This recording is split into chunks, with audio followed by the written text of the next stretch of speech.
Hello everyone, you are watching food fitness and fun और मैं हूं डाइटिशियन मंजू मलिक। तो एक और कॉमन क्वेश्चन जो मुझसे काफ़ी लोग पूछते हैं वो ये कि कौन से फूड्स हम अपनी डाइट के अंदर इंक्लूड करें जो हमारे लिए हेल्दी हों, जो हमें वेट लॉस में हेल्प करें, जो हमें फ़ैट लॉस में हेल्प करें। तो आज मैं फूड्स के बारे में ही डिस्कस करूंगी, कौन से फूड्स जो होते हैं वो अपने डाइट के अंदर आपको इंक्लूड करने चाहिए।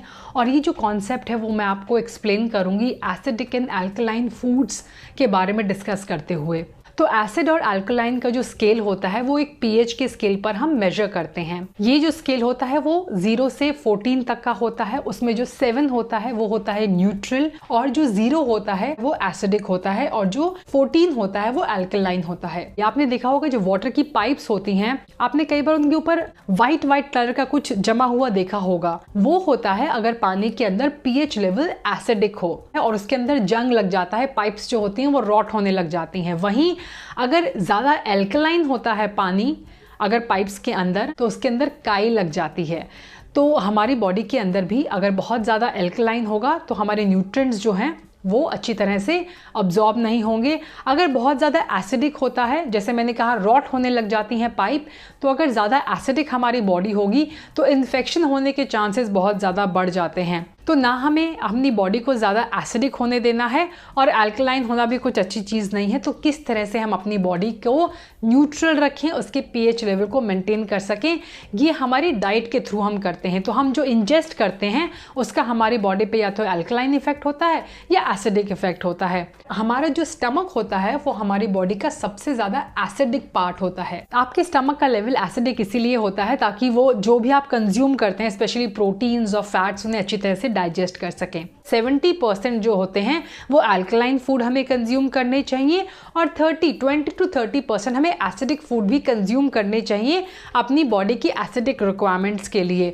अल्कलाइन फूड हेल्प करेंगे हमारी बॉडी को अल्कलाइन करने के लिए, लेकिन एसिडिक फूड्स भी कंप्लीटली हमें एलिमिनेट करने की ज़रूरत नहीं है। तो चलिए सबसे पहले हम शुरुआत करते हैं ग्रेन से। तो ग्रेन्स का जो बेसिक नेचर होता है, they are acidic in nature, but they are certain grains जो नेचर में थोड़े से अल्कलाइन होते हैं। तो उन्हें आप अपनी डाइट के अंदर अगर ऐड करेंगे तो वो आपकी डाइट को सपोर्ट करेंगे, जो अल्कलाइन नेचर है वो उसके अंदर लेकर आएंगे। तो मिलेट्स हैं, किनवा है, एमरंथ जिसे चौलाई भी कहते हैं, अलग अलग तरह के बहुत वैरायटी के मिलेट्स आते हैं। आप अपनी डाइट के अंदर हफ्ते में आराम से 3 से 4 बार मिलेट्स कंज्यूम कर सकते हैं। 2 से 4 बार आप सूडो ग्रेन्स कंज्यूम कर सकते हैं। इसके बाद वीट और राइस जो होते हैं उनका नेचर एसिडिक होता है। राइस है वो वैसे तो एसिडिक होता है, लेकिन कई फॉर्म्स में लोगों को वो काफ़ी अच्छी तरह सूट करता है, उनको वो मोटा नहीं करता है। अगर आप राइस को फर्मेंट करके कंज्यूम कर रहे हैं, फूड का जो कंजप्शन है वो किस तरह से आप कर रहे हैं वो भी डिपेंड करता है। वीट को अगर आप दलिए के फॉर्म में कंज्यूम कर रहे हैं, होल वीट कंज्यूम कर रहे हैं, तो आपके लिए शायद इतना ज़्यादा एसिडिक ना हो। सिमिलरली अगर आप राइस को फर्मेंट करके कंज्यूम कर रहे हैं तो शायद आपके लिए वो इतना ज़्यादा एसिडिक ना हो। So it all depends upon individual, it all depends upon कि आप किस तरीके से उसे कंज्यूम कर रहे हैं। Your preparation, your cooking method also matters a lot. किस टाइम पे आप खा रहे हैं, कैसे आप खा रहे हैं। नेक्स्ट नंबर पर आती हैं वेजिटेबल्स।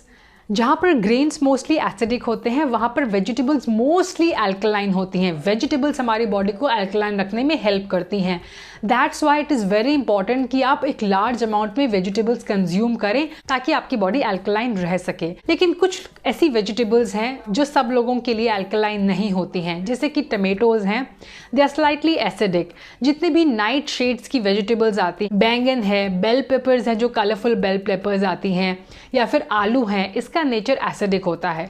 साथ ही जो क्रूसीफरस वेजिटेबल्स होती हैं, यानी कि हमारी फूल गोभी है, पत्ता गोभी है, ब्रोकली है, ब्रुसेल्स स्प्राउट्स हैं, ये जो वेजिटेबल्स होती हैं ये कुछ लोगों के लिए तो एसिडिक होती हैं, कुछ लोगों के लिए ये एसिडिक नहीं होती हैं। तो आपको खुद ध्यान देना होगा कि कौन सी वेजिटेबल्स आपको सूट कर रही हैं। अगर आपको लगता है कि ब्रोकली खाने के बाद आपको अच्छा फील नहीं होता है, that depends upon your digestive health also. Fruits भी मोस्टली अल्कलाइन होते हैं। बट अवॉइड मार्केट के जूसेस आप अवॉइड करें जिसके अंदर शुगर एडिड होता है, refined sugar.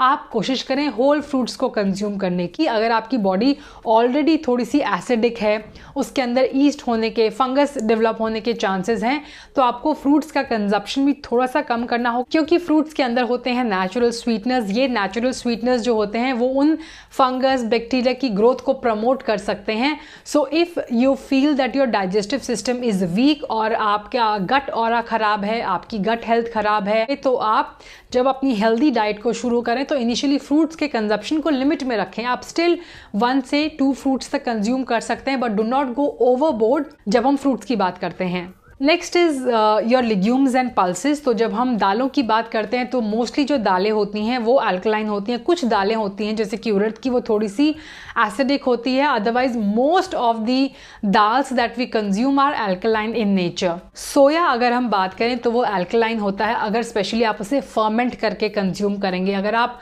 Organic GMO free सोया कंज्यूम कर रहे हैं और आप उसको टोफू के फॉर्म में या फिर टेम्पे के फॉर्म में कंज्यूम कर रहे हैं तो वो आपके लिए काफ़ी अल्कलाइन रहेगा।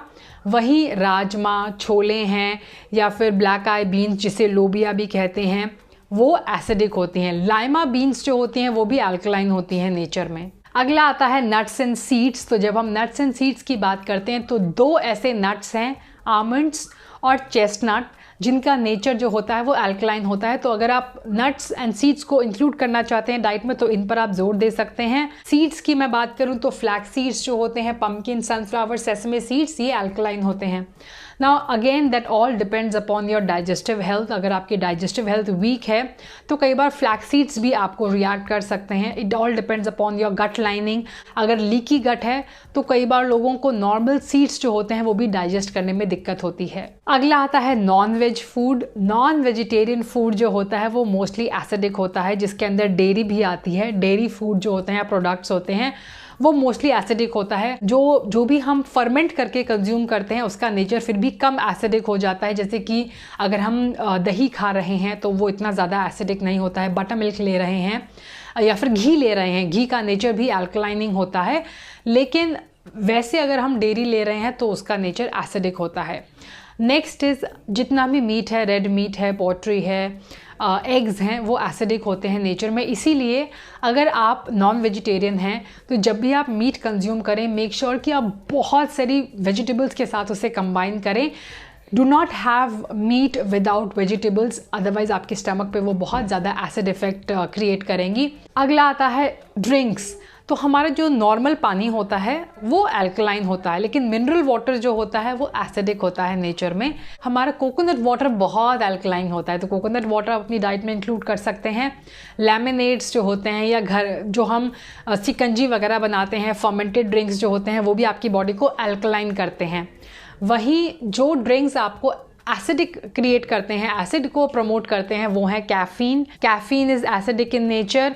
जितने भी ये सोडा होते हैं, ये कार्बोनेटेड ड्रिंक्स होते हैं, they are very acidic in nature. So ये तो फूड्स की कैटेगरीज थी। अदरवाइज जो फूड्स आपको कम्प्लीटली एलिमिनेट करने चाहिए अगर आप अपनी डाइट को इम्प्रूव करना चाहते हैं, तो आपको टबैको, अल्कोहल जो है, alcohol is very acidic in nature. आपको refined food, pre packaged food, junk food avoid करना चाहिए। You should also avoid snacking. जब आप बहुत ज़्यादा स्नैकिंग करते हैं, दिन भर आप चढ़ते रहते हैं, तब भी आपकी बॉडी एसिडिक हो जाती है। वो इसीलिए क्योंकि आपकी बॉडी को एक मेन टास्क मिला है, that is to digest the food जो आप अपने मेन मील में कंज्यूम किया है।